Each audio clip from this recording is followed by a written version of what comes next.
来，这是博士的骨架，这种骨架啊，它胶条头是这样，末端这要拆很简单，先把它的盖子这边拔开一边，有没有？把它稍微撑开，退掉，有没有？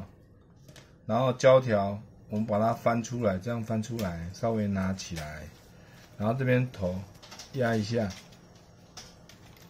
这边压不起来的话，多压几下，一定可以压起来。慢慢压，你们要用手捏，有没有？这样就起来了。接着胶条就可以像刚才影片这样抽出来。那它装回去一样，当你胶条用好之后，有没有？像这样用好之后，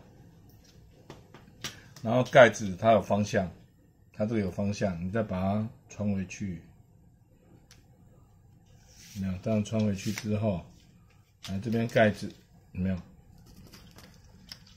盖子盖上去，这里有卡钩，有沟槽。